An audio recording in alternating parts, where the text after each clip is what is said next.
ফরজ সালাতের পরে যে আয়াতুল কুরসি তেলাওয়াত করবে তার জান্নাতে যাওয়ার ক্ষেত্রে আর কোনো বাধা থাকে না, মৃত্যু ছাড়া। মৃত্যুটাই বাধা, মরলেই জান্নাতি।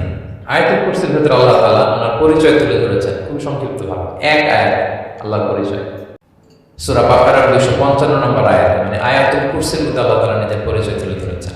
একটি আয়াত, 9টি বাক্য বিশিষ্ট একটি আয়াত, সেখানে আল্লাহ তাআলার পরিচয় খুব চমৎকার ভাবে পাওয়া যায়। আয়াতুল কুরসি, এটা আপনাদের মুখস্থ আছে না? আয়াতুল কুরসি ফরজ সালাতের পরে এটা পড়বেন। আল্লাহর হাবিব সাল্লাল্লাহু আলাইহি ওয়াসাল্লাম ফরজ সালাতের পরে এটা পড়তেন। তিনি বলতেন, মান কারা আয়াতুল কুরসি দুবুরা কুল্লি সালাতিন মাকতুবাতিন লাম ইয়ামনা' মিন দুখুলিল জান্নাতি ইল্লা আল মাউত।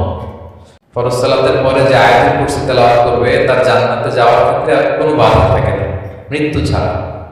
মৃত্যুটাই বাধা, মরলেই জান্নাতি। আয়াতুল কুরসির ভেতরে আল্লাহ তাআলা ওনার পরিচয় তুলে ধরেছেন খুব সংক্ষিপ্ত ভাবে, এক আয়াত আল্লাহর পরিচয়। তারপর সূরা হাশরের শেষ 3 আয়াতে আল্লাহ তাআলা নিজের চমৎকার পরিচয় তুলে ধরেছেন।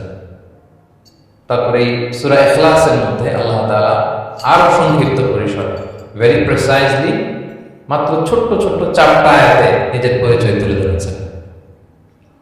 তো কিভাবে আল্লাহ তাআলা নিজের পরিচয় আমাদের সামনে পেশ করবেন, আমরা সেটাই আজকে শুনবার চেষ্টা করব ইনশাআল্লাহ।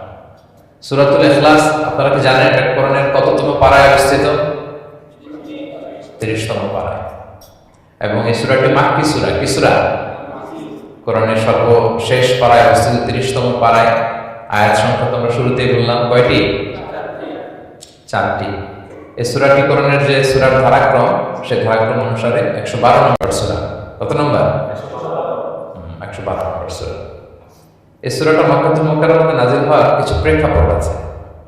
প্রেক্ষাপটগুলো হচ্ছে, আরবরা বংশকে খুব গুরুত্ব দেয়, বংশ প্রিজার্ভ করা, লিনিয়েজকে প্রিজার্ভ করা।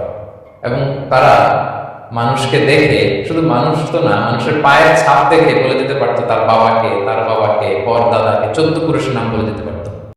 শুধু মানুষই না, তারা উটের পায়ের ছাপ দেখে, উটের পায়ের, মরুভূমির বালুতে উটের পায়ের ছাপ দেখে ওই উট কোন বংশের, ওই বংশের ওর নাম কি, ওর বাবার নাম কি, ওর দাদার নাম কি, 14 পুরুষ এরকম ছিল। এবং তারা দুজন মানুষকে যদি ঢেকে রাখা হয় সারা শরীর, শুধু পায়ের একেবারে শেষের দিকের ছোট আঙ্গুল দেখে, এটাকে ইলমুল কিয়াফা বলে, ওই ছোট আঙ্গুলের শেপ দেখে ওরা বলে দিতে পারতো সে কোন বংশের, তার বাবার নাম কি, দাদার নাম কি, 14 পুরুষ। তারা এই লিনিয়েজকে প্রিজার্ভ করতো আর কি এইভাবে। এবং এই বংশ পরিক্রমা মুখস্থ করা, জানা, জিজ্ঞেস করা, এটাকে গুরুত্ব দিত। তো তারা আল্লাহকেও আমাদের মতো এরকম একজন সত্তা ভেবে আল্লাহ হাবিব সাল্লাল্লাহু আলাইহি ওয়াসাল্লামকে জিজ্ঞেস করতেছে যে, ইদান খালাকাল্লাহু কুল্লা শাই ফামান খালাকাল্লাহ। মুহাম্মদ, তুমি তো বলো যে আল্লাহ নাকি সব সৃষ্টি করেছে, তো আল্লাহকে কে সৃষ্টি করেছে? অথবা বলো যে আল্লাহর বাবাকে, আল্লাহর দাদাকে, আল্লাহর পরদাদাকে, আল্লাহর বংশটা বলো। তো তখন তাদের এই প্রশ্নের জবাবে আল্লাহ তাআলা সূরাতুল ইখলাস নাযিল করেন যে, কুল হুয়াল্লাহু আহাদ, নবী আপনি বলুন আল্লাহ হচ্ছেন এক, অদ্বিতীয়, ইউনিক, অ্যাবসলিউট। আল্লাহুস সামাদ, তিনি হচ্ছেন সামাদ, তিনি কারোর প্রতি নির্ভরশীল নন, অমুখাপেক্ষী।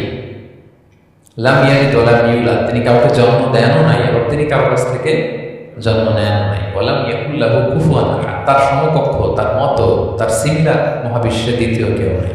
সুবহানাল্লাহ।